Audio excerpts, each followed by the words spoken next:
Eh bien voilà, nous allons commencer. Nicolas Bonnevial va nous faire une présentation sur l'épaule tendineuse du sportif et nous montrer qu'en fait le sport est une maladie. Et c'est Pierre Mansat qui va animer la discussion. Nicolas, on te donne la parole. Merci Philippe, bonsoir à tous. Alors, j'ai volontairement intitulé cette présentation l'épaule tendineuse du sportif, parce que bien évidemment, on va explorer toutes les pathologies tendineuses que l'on connaît déjà chez le non-sportif, qui est essentiellement centré au niveau de l'épaule par les pathologies de la coiffe des rotateurs, mais également quelques spécificités que l'on rencontre chez le sportif, et puis bien évidemment les pathologies tendineuses en dehors de la coiffe des rotateurs que l'on peut retrouver chez le sportif, de la simple tendinopathie jusqu'à la rupture tendineuse. Alors, quelques rappels, mais qui ne sont pas spécifiques aux sportifs, c'est que eh bien, les lésions de la coiffe des rotateurs sont probablement beaucoup plus la conséquence de lésions dégénératives par, comme vous le voyez, hypovascularisation, métaplasie, jusqu'à ce que pour des contraintes soumis à des contraintes biomécaniques importantes, il y ait moins de résistance au stress qui aboutit donc au niveau de la coiffe des rotateurs à ces lésions que l'on connaît, que l'on va redécrire. Alors évidemment, cette pathologie de la coiffe, elle est beaucoup plus fréquente dans l'âge avancé et il est extrêmement rare de trouver des pathologies de coiffe chez des patients jeunes, je dirais de 18 à 20 ans, sportifs qui, en l'occurrence, posent plutôt des problèmes d'instabilité de l'épaule, comme vous le savez. En revanche, plus on avance en âge, plus eh bien, il y a une intolérance au stress mécanique de cette coiffe jusqu'à aboutir à des lésions macroscopiques. Alors, c'est ce que l'on aurait pu être à une époque, mais vous savez que donc l'âge avançant, on finit tous comme ça, et que ce soit nos muscles, mais nos tendons vieillissent eux aussi.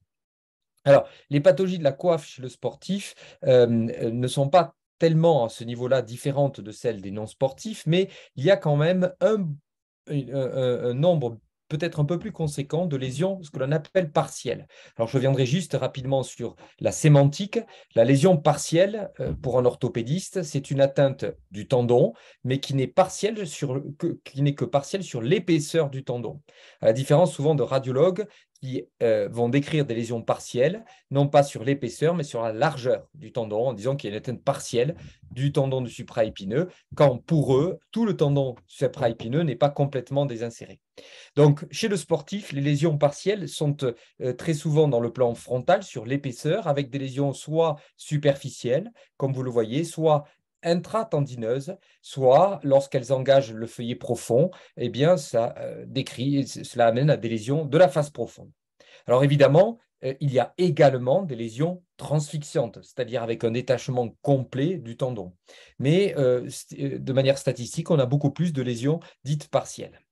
Alors, deux types de lésions se rencontrent, soit la rupture d'un tendon de la coiffe des rotateurs que l'on rencontre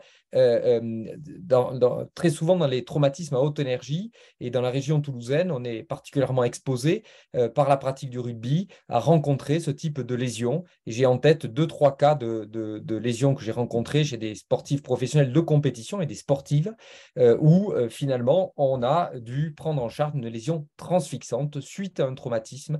Et je pense notamment au moment soit du plaquage, soit au moment où on marque l'essai, puisqu'il y a des mouvements, des contraintes assez importantes sur l'articulation gléno-humérale.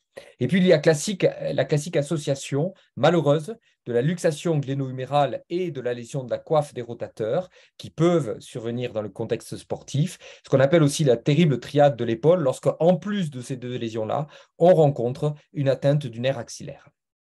Mais bien évidemment, au-delà de ces lésions traumatiques vraies, la plupart répondent à ce mécanisme d'usure chronique sans lésion macro-traumatique identifiée, le sport étant dans ce cas particulier qu'un révélateur ou peut-être un accélérateur du stress sur le tendon, occasionnant cette lésion tendineuse. Alors la plupart des lésions tendineuses commencent, et c'est les travaux de Kim, vous voyez, qui datent un peu, mais commencent le plus souvent à la jonction entre le tendon supraépineux et infraépineux, dans cette zone qui est à peu près entre 13 et 17 mm en arrière de la gouttière du biceps. Il n'est pas exclu qu'elle soit associée à un authentique conflit sous-acromial. Et on voit bien ici que donc il y a possibilité d'avoir des lésions dégénératives associées à ce conflit. Le conflit étant lui indépendant du sport, mais pouvant encore une fois être particulièrement important dans la pratique du sportive, notamment les sports de lancer. Mais on verra qu'il ne faut pas confondre le conflit sous-acromial à un autre type de conflit intra-articulaire. On y reviendra un peu plus loin.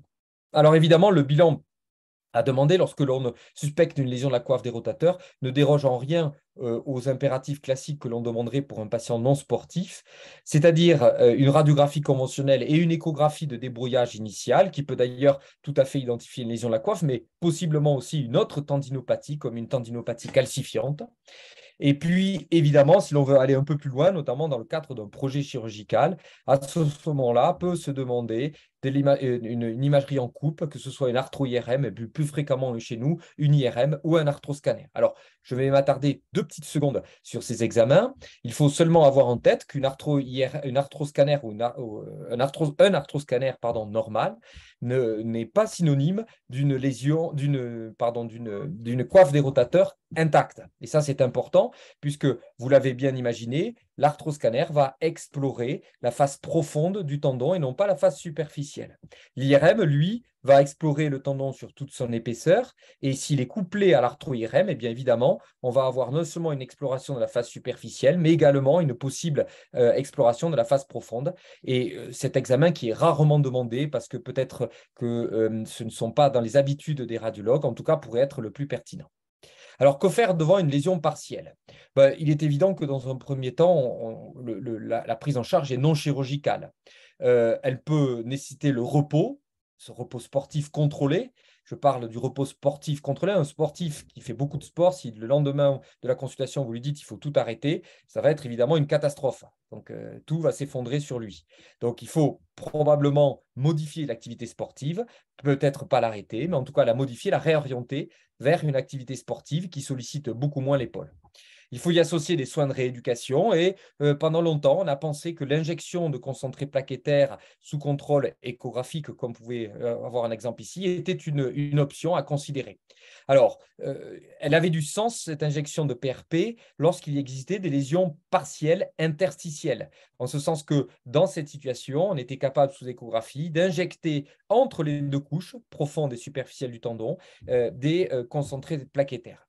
En fait, ça a été parfaitement exploré par Alexandre Lederman, qui, dans un premier temps, était très enthousiaste, puis qui a revu les patients un peu à distance et finalement a conclu que ces injections de PRP, bien sûr, pouvaient être tentées, mais que le taux de succès était relativement bas. Ça crée très localement une hypervascularisation du tendon, peut-être propice à une éventuelle cicatrisation, mais ça n'a pas été confirmé de manière formelle. En tout cas, ça fait partie de l'arsenal, mais évidemment, peut-être faut-il le mettre un tout petit peu plus en arrière dans l'arsenal thérapeutique. L'autre option pour ces lésions partielles, c'est d'avoir une attitude chirurgicale en cas d'échec éventuellement ou d'un échec d'une prise en charge médicale complète. 2 options sont possibles, mais aujourd'hui, la littérature ne tranche pas. Cela peut passer par une désinsertion complète et une réinsertion. En quelque sorte, on remet le compteur à zéro, ou éventuellement une réinsertion simple d'un feuillet superficiel ou d'un feuillet profond. Encore une fois, la littérature est peu tranchée. En tout cas, la chirurgie réparatrice est proposée en cas d'échec d'une prise en charge médicale complète et lorsque l'atteinte tendineuse occupe au moins 50% de l'épaisseur du tendon. Ça, c'est quand même un critère qui est fréquemment retrouvé. Alors, bien sûr, j'exclus de cette indication les lésions transfixiantes traumatiques. La lésion de transfixiante traumatique, je pourrais mettre une comparaison avec la rupture du tendon d'Achille chez un sportif de haut niveau en bon état général. Il est évident que cela reste une lésion traumatique. Il faut donc restaurer la fonction, remettre en tension la lésion, et donc elle passe le plus souvent d'emblée vers un geste opératoire. Alors, exclu de ces lésions partielles, une pathologie, une entité pathologique un tout petit peu différente, qui est la lésion tendineuse du conflit postéro-supérieur. Alors, c'est une situation très particulière qui concerne les sportifs de lancer. La liste n'est pas exhaustive, mais on rencontre facilement des handballeurs, des volleyeurs, des baseballeurs, des tennisman, qui ont sur leur épaule dominante une douleur à l'armée d'apparition progressive. Donc, ils décrivent bien que c'est quelque chose qui est chronique, qui les touche depuis 6 mois, 1 an, parfois bien plus, sans notion d'un traumatisme inaugural et sans notion de luxation ou de subluxation de l'articulation gléno-humérale. Lorsqu'on interroge ces patients, on voit que c'est sur cette phase de cocking que la symptomatologie apparaît. Et donc, c'est une phase très particulière du lancer. Très souvent, on constate à l'examen clinique, sur cette épaule dominante, un déséquilibre par adaptatif de la rotation interne, de la rotation externe. Et il n'est pas rare de retrouver finalement une augmentation de la rotation externe avec diminution de la rotation interne, comme si vous voulez, l'arc de mobilité s'était déplacé dans le domaine de la rotation externe pour performer finalement le geste sportif. Certains ont rapporté des têtes humérales, surtout lorsque le sport a été commencé très tôt, et chez les baseballeurs, c'est ce qui se passe souvent notamment aux États-Unis, avec des têtes humérales dont la rétroversion a été augmentée. On peut retrouver une certaine laxité capsulaire antérieure et une rétraction de la capsule postérieure.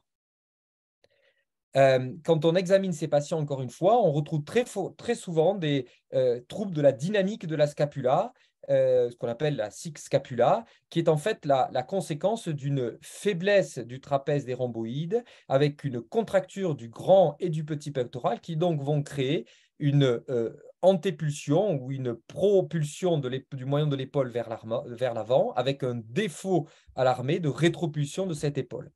Donc, cela occasionne des tensions antérieures excessives avec une augmentation en abduction-rotation externe des contraintes postérieures et donc avec une hyperangulation qui se fait et qui crée, c'est une des hypothèses, par conséquence, par cette adaptation, ce conflit postéro-supérieur. Alors, l'hypothèse principale de l'apparition des lésions de la coiffe, qui sont, vous allez le voir, des lésions de la face profonde très spécifiques, l'hypothèse principale a été surtout proposée par Gilles Walch, qui décrit un contact qui est théoriquement et physiologique entre la face profonde de la jonction entre le supraépineux et l'infraépineux et le rebord postéro-supérieur de la glène. C'est bien sûr l'hyperutilisation et probablement la conséquence de ces phénomènes adaptatifs de la scapula qui entraînent secondairement des lésions que l'on appelle le conflit postéro-supérieur. Alors, d'autres hypothèses avaient été également proposées.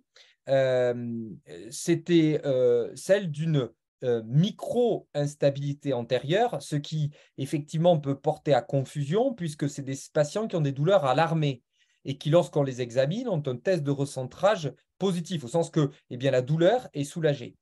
Donc, l'association, ce d'autant qu'il y a une association avec une lésion, une distension de la capsule antérieure, qui est en fait une distension probablement adaptative, certains ont proposé qu'il y avait, vous voyez, un autre phénomène qui était en fait une instabilité antérieure qui entraînait ces lésions de la face profonde. En tout cas, la théorie de Burkhardt est plutôt en faveur d'un phénomène de rétraction de la capsule qui va déplacer le centre de rotation en postéro-supérieur et qui donc va entraîner une lésion avec émoussement et désinsertion du labrum postéro-supérieur. L'équipe française a donc retrouvé dans ces conflits postéro-supérieurs l'association fréquente de ces lésions. C'est-à-dire que vous voyez qu'il y a surtout une lésion du labrum postéro-supérieur, il y a fréquemment un éperon postéro-supérieur osseux qui est cause ou conséquence, puisqu'on peut imaginer qu'une traction répétée dans cette zone-là peut créer une ossification réflexe, enfin réaxiogène, mais en tout cas, on retrouve cet éperon postérieur. Et donc, cette lésion de la coiffe, de la face profonde de la coiffe des rotateurs, qui n'est retrouvée qu'en cas sur 2, et qui d'ailleurs constitue un élément pronostique de la récupération de ce conflit postéro-supérieur. Enfin, et cela donc encore rajoute un peu de confusion, le fait qu'il y ait ce contact os-os à la face profonde de la coiffe peut occasionner un effet d'émondage postéro-supérieur qui, quand vous le voyez sur la radiographie, pourrait signifier également une encoche postéro-supérieure. Donc, vous voyez que là, la confusion avec l'instabilité de l'épaule du fait des lésions anatomopathologiques est forte.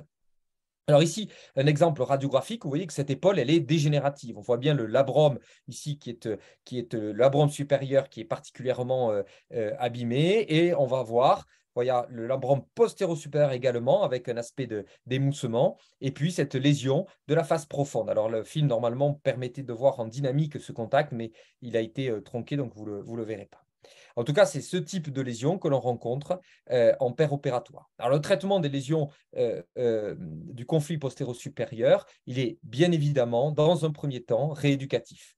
Le repos sportif chez un sportif d'armée est fondamental. On associe des soins de rééducation avec notamment du travail proprioceptif et du stretching de la capsule postérieure. Comme vous le voyez sur ces images, il faut redétendre la capsule postérieure.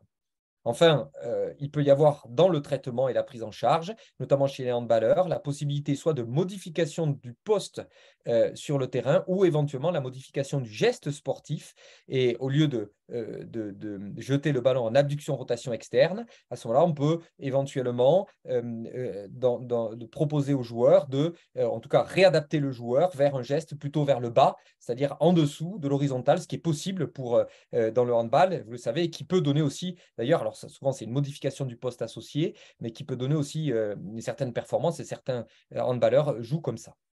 Pourquoi? Parce que tous ces sportifs d'armée, ce sont des véritables horloges suisses et l'épaule du lanceur, c'est loin d'être l'épaule d'un joueur de rugby, c'est quelque chose d'assez précis et le geste chirurgical peut très souvent perturber les équilibres tendinomusculaires et capsulaires qui font que eh bien, le sportif n'a malheureusement pas retrouvé l'efficience dans son geste.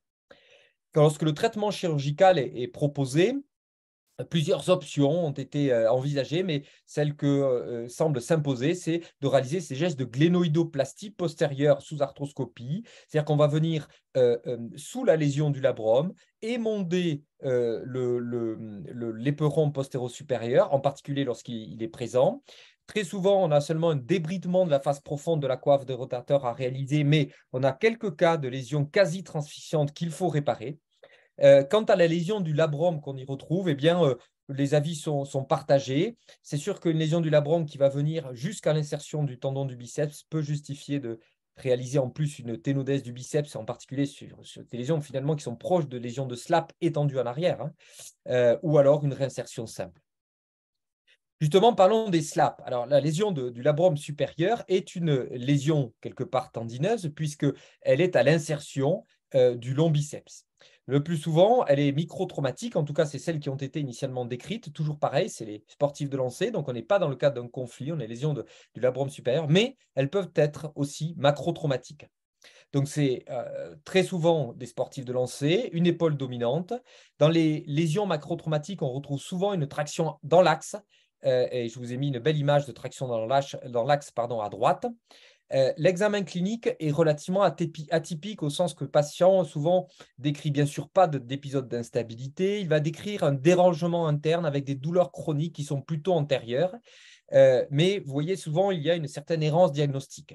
Alors ici, une belle lésion de slap chez un pratiquant du wakeboard qui, justement, d'accord, sur un exercice de traction, a, comme vous le voyez, déchiré tout son labrum supérieur, bien que le biceps, lui, reste encore en place.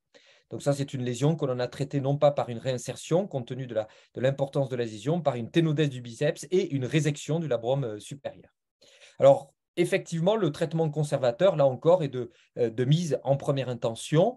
Pendant longtemps, on a considéré comme étant le gold standard de la chirurgie la réparation du labrum, comme vous le voyez sur ces images, avec des chiffres de retour au sport qui étaient de bon à pas bon du tout, puisque certaines équipes rapportaient seulement 40% de retour au sport. Ce qui fait que très souvent, en tout cas en Europe, on propose plutôt de tout simplement réaliser une ténodèse, c'est-à-dire supprimer la traction sur le biceps et réaliser une transposition du biceps, c'est sa réinsertion en général sur la tête de l'humérus, qui donne des résultats plus fiables, moins de douleurs post-opératoires et moins de raideur. Alors, on va changer un petit peu de région, même si on risque dans l'épaule, et on va parler des lésions du grand pectoral.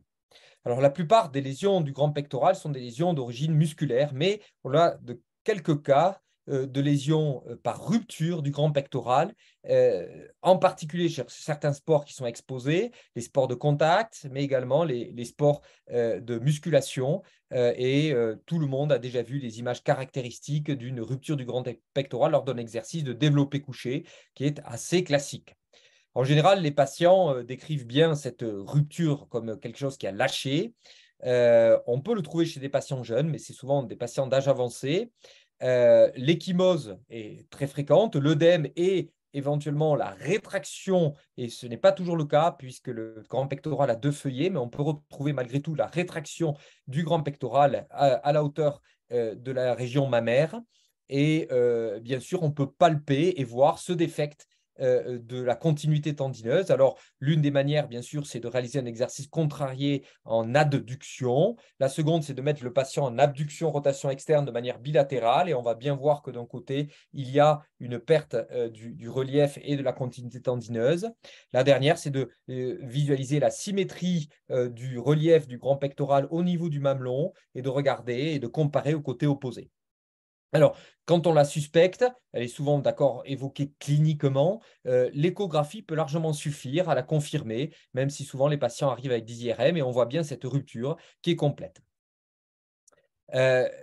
Les ruptures complètes chez un patient sportif peuvent justifier d'une réinsertion qu'il faut classiquement réaliser idéalement dans les 15 jours post-traumatiques. Il suffit de réaliser, comme vous le voyez ici, une petite voie deltopectorale assez basse et venir tout simplement réinsérer le grand pectoral. Alors, plusieurs techniques sont proposées. Celles qui sont le plus souvent utilisées, c'est des ancrages avec des encres transosseuses. On peut éventuellement on peut utiliser des endoboutons que l'on fait basculer dans la diaphyse humérale. Enfin, vous verrez que plusieurs techniques sont possibles. Je ne pense pas qu'il y en ait une qui s'impose, mais en tout cas, la réinsertion. Alors, à l'issue de ça, évidemment, il faut immobiliser le patient. C'est souvent des patients, la musculation est un sport qui est particulièrement pratiqué, en vogue, et chez des patients difficiles à maîtriser. Donc, il ne faut pas hésiter à leur interdire, sachant qu'ils en feront toujours un peu, quelconque activité sportive pendant les 6 premières semaines. Et en général, on a un petit peu de chance parce qu'il s'agit d'un tendon qui est assez bien vascularisé dans une zone qui est bien irriguée. Et en général, la cicatrisation est acquise autour du 3e mois, mais ça peut prendre effectivement un petit peu plus de temps. Alors, d'autres tendons qui peuvent se rompre, c'est le latissimus dorsi. En dehors des images que j'avais retrouvées dans les ouvrages, je pensais que ça n'existait que rarement, mais il se trouve que j'en ai vu 2 en un mois. Le mécanisme n'est jamais réellement bien défini. Et ce que j'ai vu, c'était lors de la pratique du rugby, l'un au plaquage, l'autre sur une simple chute, avec toujours une sensation peu douloureuse finalement, et parfois la partie peut être terminée d'un pop sur la face postérieure de l'épaule. Alors très souvent, lorsqu'on enlève le maillot, on peut retrouver effectivement un trajet d'échymose, et on peut retrouver, lorsque le grand dorsal se rétracte, l'aspect effectivement galbé ici à la face postérieure, puisque vous savez qu'il y a une petite insertion ici sur la pointe de la scapula, ce qui fait que la partie du muscle va se rétracter à ce niveau-là. Alors le défect, il peut être palpable, mais ce n'est pas souvent évident. L'IRM fera le diagnostic, le traitement, et le plus souvent conservateur. Il y a quelques cas de chirurgie qui ont été décrits dans la littérature chez les baseballeurs, mais avec des retours entre 6 et 8 mois pour un tendon finalement qui peut être tout à fait suppléé, puisque c'est un rotateur interne largement suppléé par d'autres rotateurs internes. Le triceps, lui aussi, peut être le sujet de lésions. Alors, le plus souvent, ce sont des lésions de grade 1 à grade 2 sur la longue portion du triceps, mais on peut retrouver des ruptures complètes, ce d'autant qu'on retrouve quelques ossifications sur l'anthèse au niveau du tubercule infraglénoïdien. Le traitement, là encore, est classiquement non chirurgical. Alors, on va finir l'éventail des lésions, et il peut y avoir des lésions du coracobrachial. Elle s'associe très souvent à des arrachements de la pointe de la coracoïde. Il y a peu ou pas de gènes fonctionnels. Quelques cas décrits dans la littérature d'une atteinte du musculocutané consécutive à cette traction. Vous savez que le musculocutané traverse le coracobrachial. Donc, il y a un effet de traction sur le musculocutané avec des dysesthésies, notamment l'équipe montpelliéraine qui a rapporté ça, des dysesthésies que l'on retrouve sur le territoire force terrestre, c'est-à-dire au niveau du nerf cutané latéral de l'avant-bras. En général, il est non chirurgical, quelques cas de chirurgie décrite, notamment pour des atteintes musculaires. Voilà donc l'éventail des lésions tendineuses que l'on peut retrouver de manière un peu spécifique chez le sportif. Bien, merci pour cette très belle présentation. Nous allons faire le débat. C'est Pierre Mansat qui va l'animer. Je rappelle à tous que pour prendre la parole, il suffit d'ouvrir votre micro et on vous donnera la parole. À toi, Pierre. Merci beaucoup, Nicolas, pour ces présentations. Il y a deux parties dans ta présentation. Il y a la partie des ruptures traumatiques, je dirais macro-traumatiques des tendons de la coiffe, qui est assez classique, avec donc des ruptures qu'on connaît moins, comme en effet le grand dorsal ou voire le grand pectoral, mais encore que le grand pectoral, c'est un peu plus fréquent. Donc, merci de l'avoir souligné. Et il y a ce que j'appelle, moi, l'épaule du lanceur, qui est quelque chose, en fait, de micro-traumatique répété et qui va entraîner un spectre évolutif lésionnel qui, au départ, finalement, ce sont de simples douleurs qui vont arriver à la tendinopathie, puis les lésions intra-articulaires, puis pouvant aller jusqu'à des micro-instabilités. Et là, c'est important à souligner parce que ça touche donc les sports de lancer au sens large, natation, tennis, volley, basket, handball. Et on voit souvent des jeunes arriver avec des douleurs de l'épaule mal étiquetées. Et on peut voir certains de nos confrères aller assez, pas aisément, mais enfin, aller jusqu'à la chirurgie, faire des acromoplasties, alors que tu as démontré que, enfin, tu as présenté dans ton topo que finalement, c'était un problème secondaire lié à des problèmes de rétraction, à des problèmes de dyskinésie scapulaire, et qui, en fait, il faut bien connaître cette entité, car on peut prévenir les lésions si l'on oriente ces jeunes patients vers un programme de rééducation spécifique. Et ça, je crois que c'est le point important du topo, c'est de bien reconnaître ces lésions dites conflits secondaires chez les jeunes sportifs, car on peut être tout à fait préventif en évitant la survenue de ces lésions secondaires que Nicolas a bien décrit.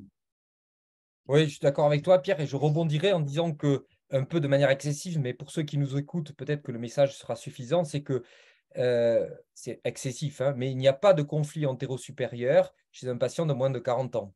C'est excessif, mais dire que le problème est à l'acromion, c'est, à mon avis, une erreur. Il faut d'abord chercher autre chose avant de penser à cet acromion sur lequel on va venir faire une acromioplastie et qu'on va juger responsable de beaucoup d'anomalies chez le lanceur, alors qu'a priori, c'est ce que j'ai essayé de faire passer comme message, que le problème n'est souvent pas là. N'est souvent pas là. Et l'examen clinique, là, est fondamental parce qu'on va retrouver en effet des mobilités subnormales. Pour autant, si on évalue bien les mobilités en abduction à 90 degrés, on va voir, donc c'est le fameux grid, on va voir qu'il y a une limitation de la rotation interne par rapport au côté opposé, mais encore faut-il l'évaluer. Si on regarde bien le patient torse nu, on va voir qu'il y a une légère dyskinésie de la scapula par rapport au côté opposé. Donc l'examen clinique là est fondamental et arrive finalement à orienter fortement le diagnostic. Donc, bien avant d'aller jusqu'aux examens complémentaires qui peuvent être normaux d'ailleurs. Donc, l'examen clinique est fondamental et éventuellement, le bilan isocinétique peut faire partie également du bilan. Alors, je vois qu'il y a une question qui nous est posée sur la bande Chat. déroulante. Quel est le traitement d'une rupture totale des tendons? Donc, je pense que la question qui est posée, c'est de savoir qu'est-ce qu'on fait d'une rupture transfixiante des tendons de la coiffe des rotateurs. Alors, si on regarde la présentation d'aujourd'hui, on reste dans le même schéma, c'est-à-dire de dire que c'est une rupture transfixiante chez un sportif. Je pense qu'il faut commencer par le rééduquer, évidemment, mais un sportif de moins de 40 ans qui a une lésion transfixiante, qu'elle soit d'ailleurs traumatique ou non traumatique, il est certain qu'il est fort probable qu'on ait à la réparer. Voilà. si c'était une question. Je pense que c'était ça la question. Je laisse Pierre éventuellement compléter ou modérer mon avis. Non, non, mais tu as raison. Et puis, on peut dire qu'il y a parfois même une urgence quand c'est un tendon du type du sous-scapulaire. C'est-à-dire que s'il y a un arrachement du sous-scapulaire, ça devient une urgence chirurgicale, puisqu'on sait qu'il faut le réparer dans les 3 mois suite à sa rupture, d'autant plus que le patient, bien sûr, est jeune et sportif. Donc, c'est quelque chose qui ne doit pas être tellement surveillé, mais là, on doit être relativement interventionniste chez ces jeunes patients. Vous avez d'autres questions? Lancez-vous, ouvrez votre micro. Moi, je vais en poser une. Je vois que vous faites très facilement des ténodèses du long biceps. Ça n'a aucune conséquence chez le sportif sur la force, sur le… On peut faire une ténodèse du long biceps sans conséquence? Non, effectivement. Alors, il y a une belle série rapportée par l'équipe niçoise, mais bon, qui était évidemment, qui a depuis historiquement proposé des ténodèses chez les gymnastes, et notamment ceux qui font des anneaux, parce qu'ils sont extrêmement exposés aux lésions de SLAP, et on peut l'imaginer, puis qu'ils sont en traction permanente. Et ils ont rapporté une très belle série qui montre qu'effectivement, ils ont pu revenir à leur niveau sportif sans aucun problème. Certains ont retrouvé leur niveau, ont même des niveaux qui se sont améliorés. Donc, il n'y a pas de conséquences cliniques, effectivement, dans leur série, y compris chez des sportifs de très haut niveau qui sollicitent particulièrement le long biceps. On ne parle pas peut-être des sportifs qui ne le sollicitent pas, mais eux, en l'occurrence, sont très exposés. Il n'y a pas eu de conséquences, non. Pourtant, M. Bonnel nous disait que plus un tendon est gros, plus le muscle a un rôle. Et il est assez gros, ce tendon du long biceps. C'est le tendon le plus puissant de la coiffe. Et c'est étonnant qu'on puisse le rompre comme ça. Bon, tant mieux. Et j'ai une autre question. Moi, j'ai vu des golfeurs qui avaient mal à l'épaule. Comment le golf peut faire mal à l'épaule? Quel est le mécanisme? Ce sont des coiffes aussi, des conflits? Tu en vois des golfeurs qui ont mal à l'épaule? Alors, je pense que oui, il y a des golfeurs qui viennent, enfin des gens qui pratiquent le golf et qui viennent avec des lésions de coiffe, absolument. Je ne voudrais pas mettre tout le monde dans le même sac, mais souvent le golf est pratiqué avec un âge un peu plus avancé parce qu'il faut avoir du temps. Et donc, ce sont des sportifs, mais des sportifs avancés qui sont peut-être rattrapés un peu par leur âge. Voilà. Donc, j'avoue que je les traite. Alors, je n'ai jamais rencontré de sportifs, on va dire, de golfeurs de très haut niveau jeunes avec une pathologie de l'épaule consécutive au surentraînement ou à la surpratique du golf. Mais j'imagine que oui, même si c'est un sport que je ne pratique pas personnellement et que je ne connais pas très bien, mais quand on voit le geste sportif, on imagine bien qu'à un moment donné, il faut chercher de l'amplitude. Donc pourquoi pas, pourquoi il ne développerait pas des conflits postéro-supérieurs également, je pense. Donc, il y a une question de Bouane Nasser qui nous demande quelle est votre attitude concernant la rupture post-traumatique isolée de la longue portion du biceps avec signe de Popé? C'est une très bonne question. C'est une très bonne question. Et en effet, c'est toujours une discussion. Je pense que si on considère l'âge du patient, sa motivation à une chirurgie, sa sensibilité à l'aspect inesthétique du signe de Popeye, et bien en fonction de ça, on va trouver la réponse.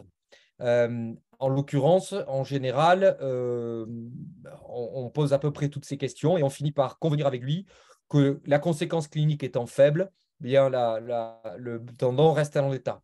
De temps en temps, chez les patients jeunes et très jeunes, j'en ai vu dans la pratique du rugby en compétition pro, a été discuté une réinsertion transosseuse. Donc, par contre, une ténodèse sur la tête de l'humérus, hein, on n'a pas discuté de le réinsérer sur le tubercule supraclénoïdien en position anatomique. Et ben, je vais vous dire, même chez ces patients-là, quand on leur a décrit les conséquences immédiates pour la pratique du sport en compétition, puisqu'il fallait s'arrêter, et les faibles avantages, si ce n'est l'aspect esthétique, bon, on en est arrêté là, on n'a jamais opéré. En tout cas, moi, je n'ai pas eu à les opérer.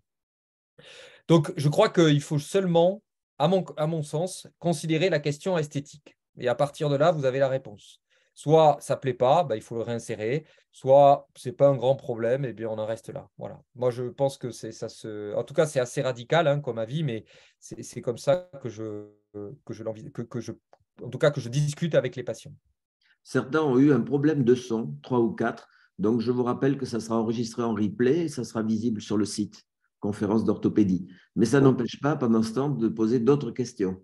Pour rester sur le biceps, une des pathologies décrites chez le sportif, c'est la désinsertion du labrum supérieur, c'est-à-dire au niveau de l'insertion du biceps sur le tubercule supraglénoïdien, ce qu'on appelle les SLAP lésions. Donc, ça a été une découverte grâce à l'arthroscopie et ça a entraîné, je dirais, surtout aux États-Unis, un petit excès de prise en charge où dès que le labrum était mobile, on venait fixer en effet ce labrum.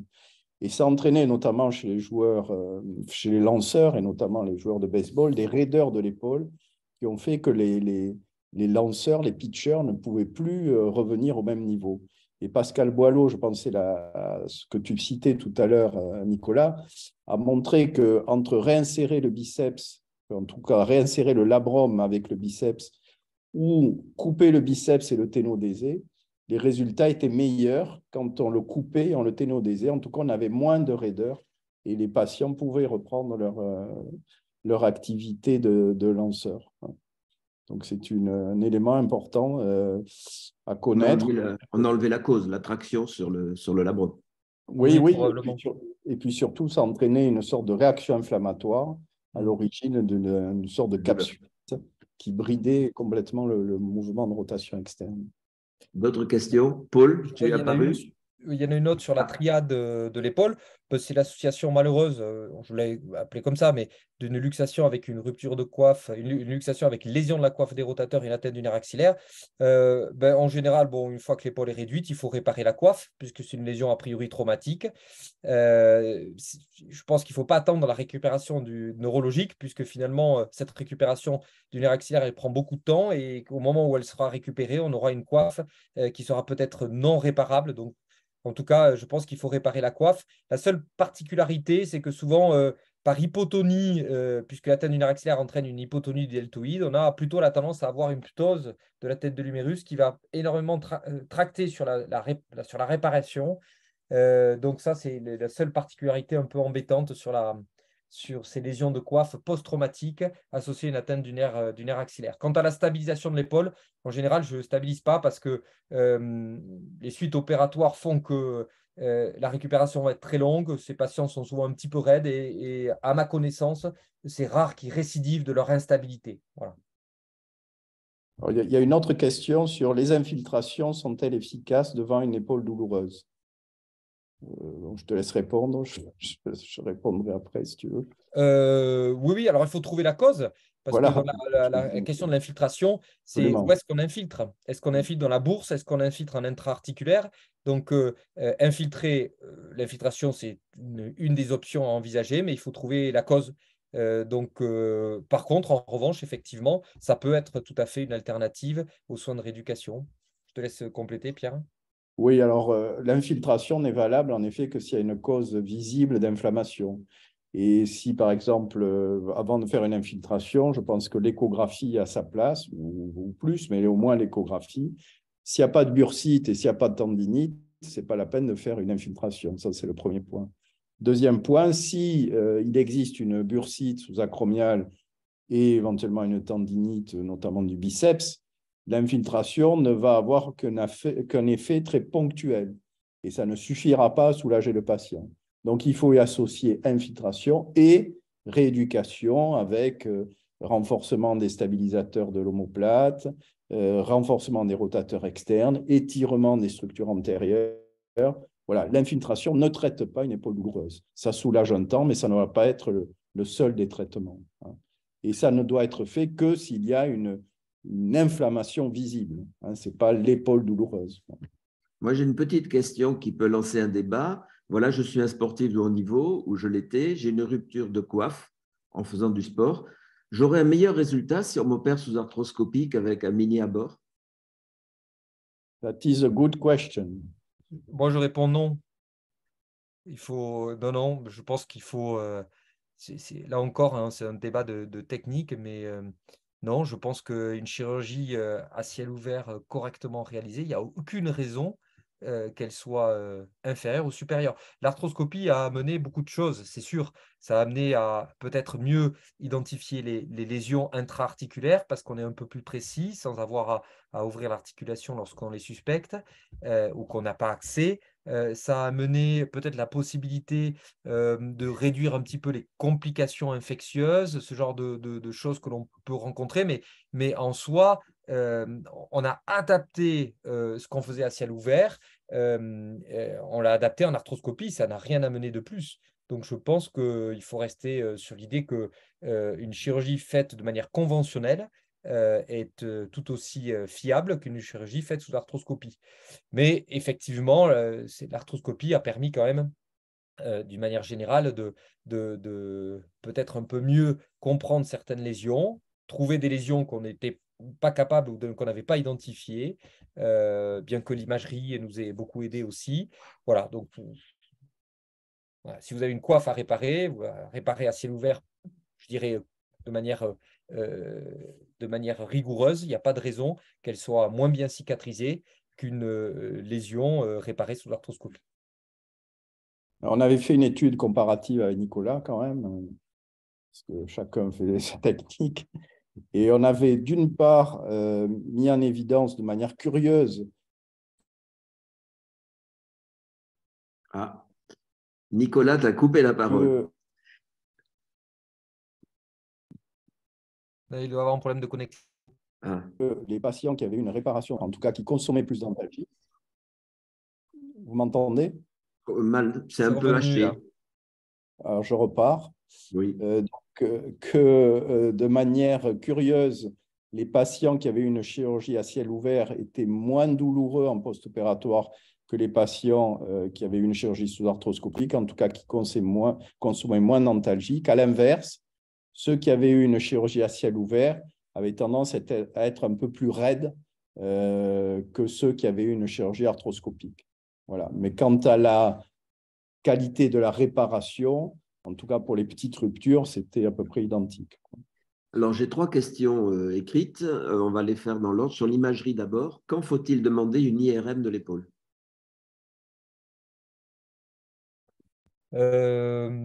Alors, pathologie de l'épaule, en général, je leur demande au moins en prérequis une radiographie, parce qu'il ne faut pas oublier la radiographie, qui est à mon avis tout à fait intéressante, et une échographie, parce que c'est accessible facilement. Ça me paraît être juste le prolongement d'un examen clinique. Pour ce qui est des IRM, arthroscanner, arthro-IRM, ce que vous voulez, ben, on va l'orienter en fonction de la suspicion clinique. Donc, si vous avez un problème, une suspicion de lésion qui sera d'ailleurs évoquée par l'échographie, de lésion partielle de la face superficielle, peut-être que l'IRM est plus pertinente que l'arthroscanner si vous voulez voir l'étendue de la lésion. Si c'est une suspicion de lésion transfixiante, on fera en France facilement un arthroscanner, mais une IRM pourrait aussi convenir.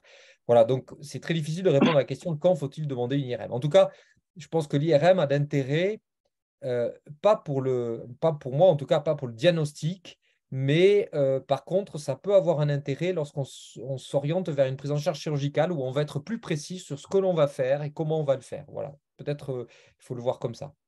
Alors, en tous les cas, pas en première intention.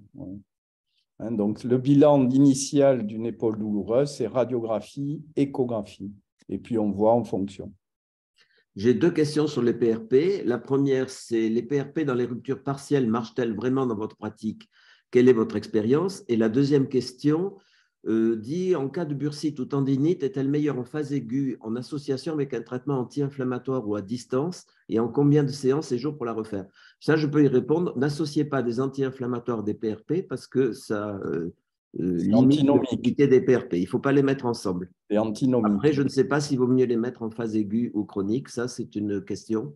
Est-ce que tu as une expérience des PRP à l'épaule? Parce que dans le service, on a une grande expérience des PRP en général. Alors, moi, j'en ai fait injecter effectivement pour des lésions partielles avec un résultat partiel.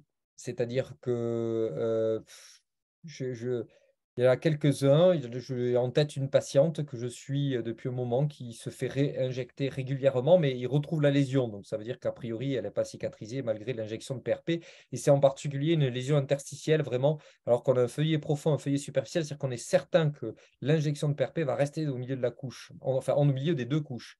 Donc, c'est un endroit clos. Voilà. Donc, je pense que ça peut être une option à discuter. Si le patient est peut-être peu motivé pour un geste opératoire qui va avoir des conséquences beaucoup plus longues en termes d'une chirurgie de la coiffe, c'est 6 mois de récupération, ce n'est pas une petite injection sous contrôle échographique. Donc ça, c'est la première chose. Et puis la seconde, oui, ça fait partie de l'arsenal à proposer. Alors souvent, nous, les patients peuvent nous être référés par l'intermédiaire de services de médecine du sport. Donc souvent, ça a été tenté. Donc voilà, j'ai une réponse qui est partielle sur l'efficacité. Pour les PRP en général, en tout cas, oui. Non, j'allais dire, pour finir, dans la littérature, ça n'a pas été validé pour l'épaule, en tout cas. Oui, exactement. C'est ce que je voulais dire. C'est-à-dire que ça ne veut pas dire que les PRP, ça ne marche pas, mais ça ne marche pas à l'épaule. À l'épaule. Voilà. D'autres questions? Vous ouvrez votre micro, vous posez la question, c'est tout simple. Ou vous pouvez écrire si vous êtes timide ou si votre son ne marche pas. Si je peux me permettre, je suis comme Philippe Chiron. Je ne comprends pas pourquoi on ténodèse le chef-long du biceps. Je ne comprends pas. Et qu'il n'y a pas de conséquences, puisque c'est un tendon essentiel qui empêche l'ascension de la tête humérale, en définitive. Donc, on supprime un abaisseur avec le problème au niveau de l'articulation du coude. Je ne comprends pas. Je sais que Boileau le fait, mais je ne comprends pas. Pour moi, c'est pas très fonctionnel. Est posée par le professeur Bonnel, qui est un anatomiste et biomécanicien. Non, mais ce n'est pas anatomiste, c'est la mécanique. Oui, je le comprends, mais j'ai rajouté biomécanicien. Le problème, c'est que quand le tendon est pathologique, qu'est-ce qu'on en fait? Oui, non, mais d'accord. On sait que c'est une source de douleur qui est importante, beaucoup plus douloureuse que la simple rupture de coiffe, qui n'est pas douloureuse en soi. Et c'est la tendinopathie du biceps qui est douloureuse. Donc, on ne peut pas le laisser. Donc, est-ce qu'on le remplace? Est-ce que... Voilà. Et on les voit, ces biceps, ils s'étalent complètement parce qu'ils essayent quelque part de répartir la contrainte, mais le biceps est totalement délaminé et on ne peut que le... Alors, tu as l'air de dire qu'on fait la ténodèse quand le biceps est abîmé ou inflammatoire. Mais il y a des fois où il ne l'est pas. J'ai l'impression que certains le font un peu systématiquement. Oui, c'est un peu ça. Ça, c'est une autre discussion. Ça, oui. Pierre, Nicolas, qu'est-ce que tu en penses, toi? Tu le fais à chaque fois ou quand non, tu non, alors, d'abord, j'ai eu une tendance à un moment donné à le faire de manière systématique, maintenant beaucoup moins. Ce d'autant qu'il y a un très beau symposium de la Softcote sur les coiffes à 10 ans, qui a rapporté, donc, qui a comparé une série. Il y a 10 ans, la ténodèse systématique était un peu moins la règle, elle est devenue à ce moment-là. Et donc, on a revu des patients 10 ans après une réparation de coiffe, et on s'est aperçu qu'il y en avait la moitié, quasiment, je crois, Pierre, tu y étais, qui avait eu des biceps conservés. Donc, c'est ça qui était intéressant. Et sur des petites lésions de coiffe. Et ces patients n'ont pas été opérés et ils ont eu des suites 10 ans après qui étaient tout à fait comparables aux patients à qui il y a eu une ténodèse. Donc, ça veut dire que la ténodèse systématique, ce n'est probablement pas la règle. Et puis, enfin, je rajouterai que très récemment, puisque c'était cette année à Toulouse, il y a eu un beau symposium aussi de la SFA sur la lésion du biceps, ou en tout cas la gestion du biceps pour des lésions distales non rétractées du supraépineux, toujours dans cette entité-là, qu'il ne faut pas confondre avec des lésions massives, c'est probablement différent, et qui a montré là aussi qu'il y avait une petite supériorité aux patients à qui on a fait des ténotomies ténodèses, puisque dans le cas particulier, on les a ténomisés. Alors, je veux juste dire que c'est une étude de haut niveau, puisqu'on a randomisé les patients en aveugle. Donc, il y a des patients qui savent savent pas ce qu'on a fait et on les a randomisés sur l'aspect arthroscopique du biceps. Donc, bien sûr, s'il était pathologique, il sortait puisqu'ils étaient pathologiques des visus. Mais quand il était normal, on les a ténotomisés ou on les a laissés en place. Et les résultats, il y a une petite différence en faveur de ceux à qui on avait fait la ténotomie ténodèse qu'on ne pensait pas trouver. On pensait trouver probablement une infériorité ou même un effet délétère d'une ténotomie ténodèse de manière systématique au vu des résultats sur les coiffes à 10 ans. Donc, le débat reste encore ouvert, mais là, il y a une belle étude de très haut niveau qui montre que quand même, par la preuve clinique, il y a quelque chose autour du biceps. Ce qu'il faut comprendre, pardon, Vas-y. Sujet passionnant. Ce qu'il faut comprendre, c'est que quand on a un trou dans un tendon, une rupture de la coiffe, c'est pas l'origine, c'est pas le trou qui fait mal. C'est qu'il y a une cause de douleur. Donc, soit c'est la bursite parce qu'il y a un conflit, soit il y a la tendinopathie du biceps. Donc, ce n'est pas parce qu'on voit un trou sur une radiographie, sur une IRM, que c'est la cause forcément de la douleur. Donc, il faut toujours aller voir le biceps, comme le dit Nicolas. S'il est sain, à ce moment-là, on n'y touche pas, mais s'il est pathologique, on ne peut pas laisser le biceps. Tu crois qu'un biceps qui est surmené parce qu'il n'y a plus la coiffe et donc qui lui-même entre en conflit, une fois qu'on répare la coiffe, ne peut pas cicatriser et non, c'est fini. Une fois non, parce qu'il est déjà pathologique et quand on le voit, il est complètement délaminé. On le retourne, on regarde sa face inférieure et c'est comme une corde effilochée. C'est ça qui est le plus souvent qui est douloureux. Et parfois même, les patients ont une rupture spontanée du biceps du fait de cette usure et du jour au lendemain, ils sont soulagés, quoi. Oui, je comprends tout à fait que quand tu vois un tendon abîmé, il faut le traiter. Ce qui me gênait, c'était il y a 10 ans, quand je m'y intéressais, la section systématique dont on parlait dans tous les congrès. Et on n'était pas à la mode si on ne le faisait pas. Tu as encore une question par écrit de Bouane Nasser qui demande, dans le conflit postéro-supérieur, tu as évoqué la notion d'instabilité. Dans le traitement, comment tu traites cette instabilité? Est-ce que tu fais quelque chose pour l'instabilité de l'épaule? Non, j'ai juste dit que les hypothèses de ce conflit étaient un peu variables et il y a une confusion dans la physiopathologie avec une micro-instabilité de l'épaule. Donc, à titre personnel, je ne pense pas qu'il y ait une micro-instabilité. Donc, je ne traite pas l'instabilité, je ne fais pas de geste sur la capsule antérieure, je traite uniquement les lésions postéro-supérieures. D'accord. Alors après, j'ai une question que tu dois comprendre, même si je ne la comprends pas moi. Dans le même esprit, le conflit de Walsh représente combien de pourcentage des lésions tendineuses de l'épaule et quelle est la prise en charge? Ah oui, bon, en fait, c'est très rare, hein. Je vous ai parlé de l'épaule tendineuse du sportif. Si vous avez un service de médecine du sport, une activité de médecine et de chirurgie du sport, vous allez forcément en rencontrer. En réalité, dans une activité de chirurgie de l'épaule spécialisée que nous avons avec Pierre, je pense qu'on en rencontre peut-être une dizaine par an et on en opère moins de la moitié, peut-être 3 par an. On appelle le conflit de Walsh. C'est ce fameux conflit postéro-supérieur. Ah voilà, c'est lui, d'accord. C'est le même. La question venait de Bamako. Alors, dernière question. L'immobilisation est-elle un traitement de l'épaule douloureuse d'origine inflammatoire? La question est toujours la même. C'est-à-dire qu'ils immobilisent ces épaules. Quelle est la cause? Si on a une lésion de coiffe, non, l'immobilisation stricte, pour moi, l'immobilisation d'un patient n'a pas de sens.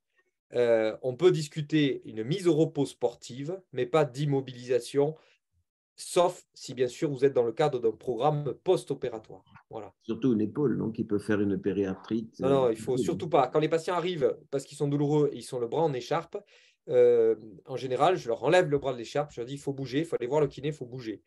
Au moins pendulaire, donc tu les fais bouger en pendulaire. Voilà. Oui, mais de la mobilisation, même s'ils sont douloureux, en passif, ça doit. Il y a une raison pour laquelle je le laisse un peu lorsqu'ils ont des crises aiguës calciques. Ça, c'est l'entité dont on n'a pas parlé. Mais lorsqu'il y a une rupture de calcification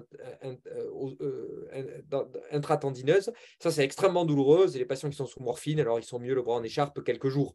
Mais voilà, donc il n'y a pas de cause. Le coussin d'abduction, ça ne se fait plus, ça. Alors, moi, je l'utilise uniquement dans le cadre des ruptures très rétractées où la réparation a été difficile. Et donc, je détends un tout petit peu la réparation pour quelques semaines. En post-op, voilà. En post-op. Plus de questions? Ce débat était intéressant, peut l'être encore.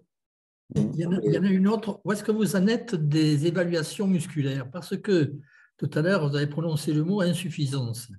Qu'est-ce que c'est qu'une insuffisance et comment vous faites son diagnostic au niveau de l'épaule? Alors, nous, on a tendance à proposer aux patients de rencontrer notre équipe de médecine du sport. Donc, ils sont évalués sur le plan musculaire au test isocinétique. C'est aujourd'hui encore ce qu'on utilise le plus. Même si c'est des tests qui sont critiquables, il faut que l'épaule soit souple parce que si elle est raide, ce n'est pas contributif. Et donc, elle est comparée au côté opposé. Je pense notamment chez les lanceurs, puisqu'on a le côté opposé qui est la référence en quelque sorte de cette épaule qui est surutilisée. Pierre, tu as une autre idée? Non, non, c'est ça, tout à fait. Hein. Il y a certes la vision morphologique, voire les reconstructions volumétriques qu'on peut avoir, mais c'est vrai qu'on l'évalue principalement sur les bilans isocinétiques comparativement au côté opposé, avec le ratio entre les rotateurs internes et les rotateurs externes, puisque c'est souvent un défaut des rotateurs externes au profit des rotateurs internes qui entraîne la déstabilisation de l'épaule. Je n'ai plus de questions, apparemment, ni orales ni écrites. On va dire au revoir à tout le monde. Merci pour cette magnifique présentation, malgré ton nez qui m'a l'air un petit peu bouché. C'est l'altitude. Voilà, non, c'est le voyage, il nous a expliqué ça avant. Eh bien, au revoir. Au revoir à tous. Et je vous rappelle, la semaine prochaine, on a une autre présentation qui, je crois, est le couple céramique-céramique est-il le bon pour une prothèse de hanche? Un grand sujet, très intéressant. Au revoir à tout le monde.